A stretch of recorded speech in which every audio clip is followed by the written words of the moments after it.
Okay, we are doing it.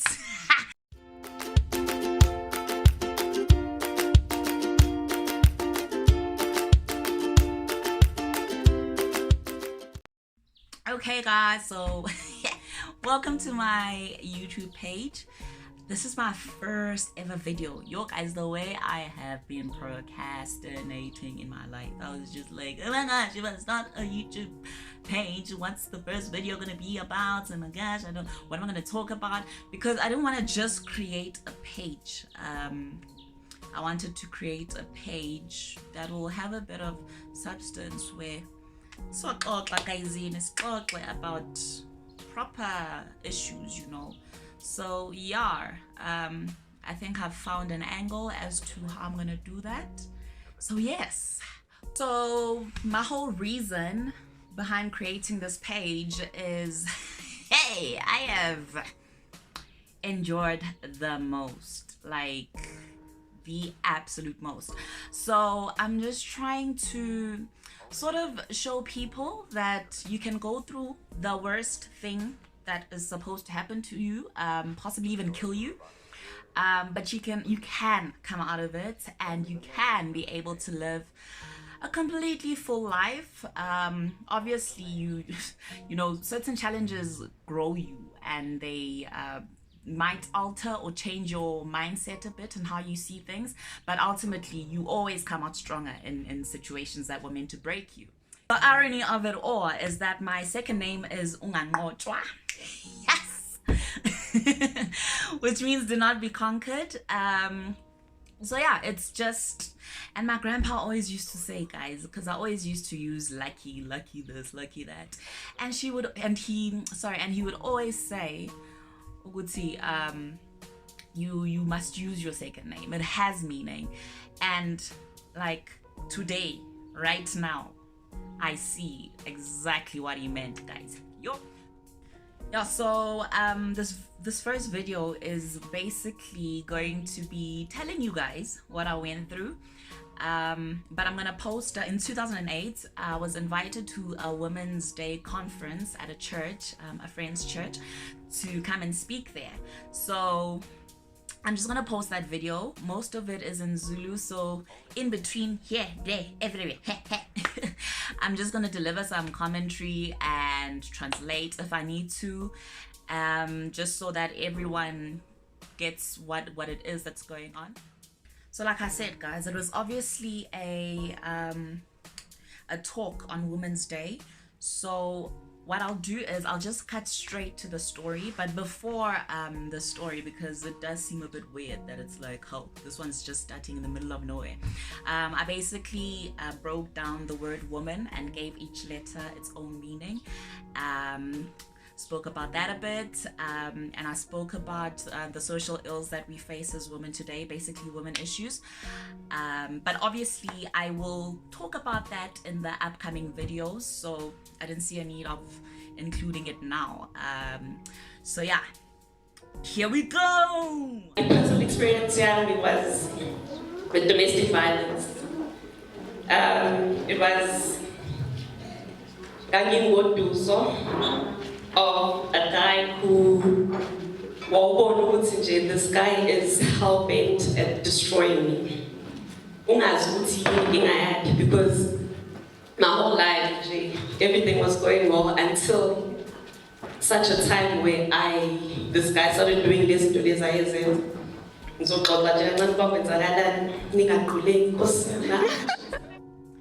Yes guys, don't faint. It's about to get real. It is about to get so real. Guys. Okay, long story short, I met a guy. Okay, kwaba right, kwaba mnandi, weza wasekhaya wazocela. Okay, isenzo zonke izinto kumele sizenze, and I started staying with him. They're not abusive, emotionally, physically, but emotionally. Why escalate about physical? To the point that the day I decided I'm leaving you now, one decided to and I landed in hospital. One pretty bad on the side, besides my normal job, ngiyabonga. So basically, shooting, what I do shooting, I'm never ever going to model again. And no dokotela bathi ngiphinde ngikwazi ukufaka ihili, ngiphinde ngikwazi ukukhokhela imali. Excuse me, njengawo wonke umuntu, because of the damage ayenzile to iqala la. Kodwa ngifakile ihili namhlanje.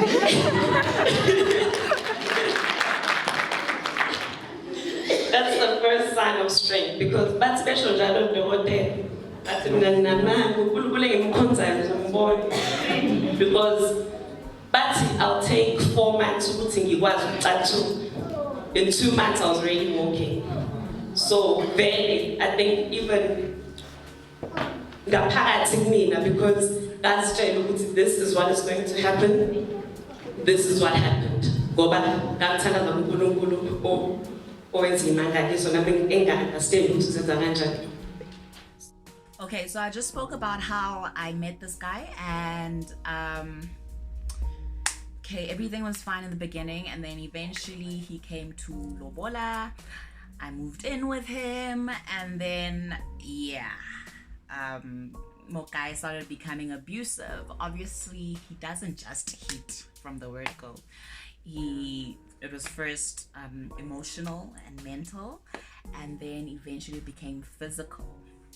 Now, people always ask, like, I always hear this question.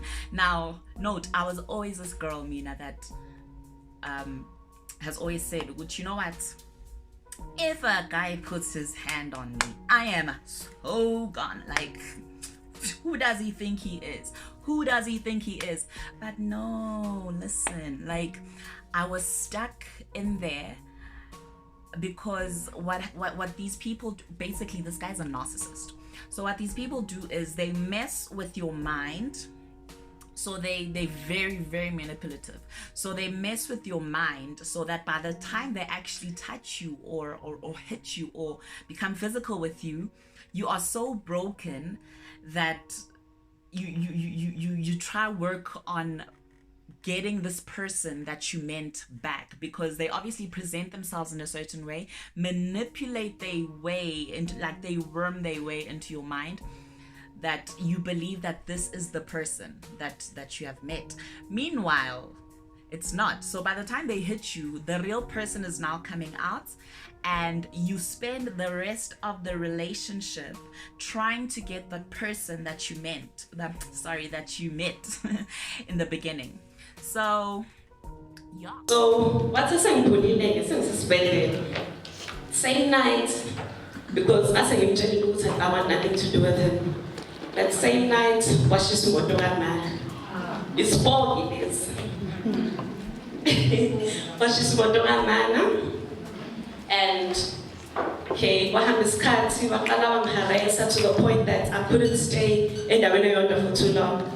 I had to move from relative to relative, because when in stalker, it was terrible.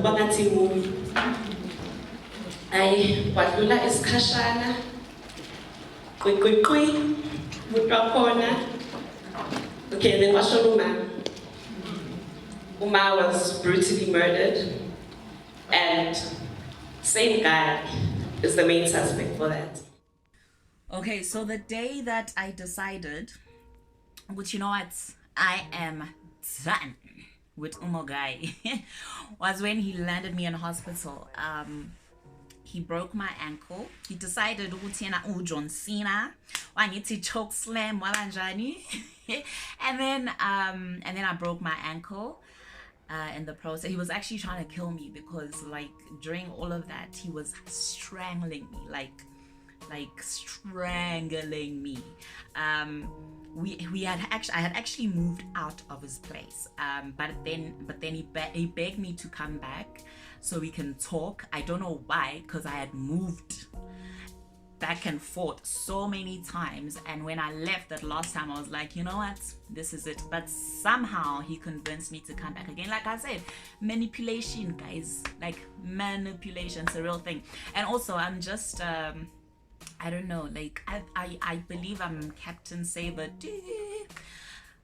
yeah, for some reason I just think I thought that I could heal him from whatever he's going through. He can't be this person. No, no, no, no, no, this and that. So anyway, he broke my ankle, and I landed in hospital. Hey guys, tough because it was during the time where my modeling career was literally at its peak. I could see where I was going with it. Obviously had big plans of how I'll get out of the modeling and into the entertainment industry, and yeah. So at the hospital, they tell me, so I wake up after the operation, and they tell me that it was so bad that they almost amputated. I was like, oh my gosh, no ways, like no ways. Because obviously now a lot of things are just ringing in my head. Yo guys, what about the modeling? Like, but then on top of that also, they told me I'll never be able to walk normally again. And I'll be lucky. Actually, no, they said I won't be able to wear high heels, and I'll be lucky if I'm ever able to walk normally again. So yeah, it was not easy for me, obviously, because I mean, this is how I make my money. And at the time I was doing my master's degree, and I was paying for my own fees because Moka was just like, I'm not paying. You know, he like I said, he's a narcissist. So he wanted to have the best, but he couldn't, like, I'm not trying to say I'm the best, but like he wants to associate with the good stuff. So a woman that's educated and, you know, is doing herself, has her own money, you know, that kind of stuff. But he couldn't handle it. Because he used money to control, but he couldn't do that with me. So it was it was tough. So yeah, so anyway, in the video I'm just saying that the doctor said that I'll be able to, you know, start walking nyana in 4 months. But you know guys, because I serve a living God, oh my gosh, I was walking within 2 months. So yeah, you know, that was yeah. And I'm obviously showing off that, look at me, I'm wearing high heels, and they said I'm never gonna wear high heels again. I'm wearing high heels. So it started getting real. That same night that he landed me in hospital, I had sent him a text message that I don't ever want to see him again. This is now really over. Because I felt that was God saying, we are having your funny closure for who? Because that's obviously the only reason I went there, because I thought I was done, but I still went there because he wanted to talk about what, I don't know, because I was done hearing. So God decided to, okay, let me just give you one more thing to make sure that you see that this person is not good for you. He was trying to kill me, but the worst that happened was that I broke my ankle. Okay, cool, shots. So that same night, my mother's car got burnt, and it's pretty obvious who it is. Like, it was him. Yeah, I'll discuss all of that later as to how I know, but it was him. And after the car got burnt, I was obviously just like, I really want nothing to do with this guy. And then he started stalking me. Like, he would literally spend the whole day driving around my grand's place. Like, I'd see the car driving past literally from the morning till the evening. And he would send people to come watch me. You know, it got so bad to the point that I couldn't stay in one place for too long. I literally had to move from guys, English. I had to move from relative to relative. Like, I couldn't stay in one place for too long because that guy was dodge. I did not trust whatever he was thinking at all. So I just felt it, to me, my sixth sense just told me that do not stay in one place for too long, because that gives him enough time to plan whatever he's planning, because he's obviously getting your movements and so just don't stay in one place for too long. And then about 2 months pass. 2 months pass after that, and my mother was murdered. And surprise, surprise, the main suspect was Umogai. Now I'm sure you guys are wondering, but what would he gain from murdering your mother? This was... In part 2, I will talk about his reasons behind murdering my mother, how he sent me hitmen, how he spent ridiculous amounts of money on a smear campaign against me, and how I rose above it all. Okay, so this is the end of part 1. If you guys want to know what happened next, because it gets deeper, please stay tuned for part 2. I'll be posting it soon. And please guys, don't forget to subscribe. Please subscribe to my channel. I'm new at this, guys, so please support me. Anyway guys, thank you so much for watching. Bye.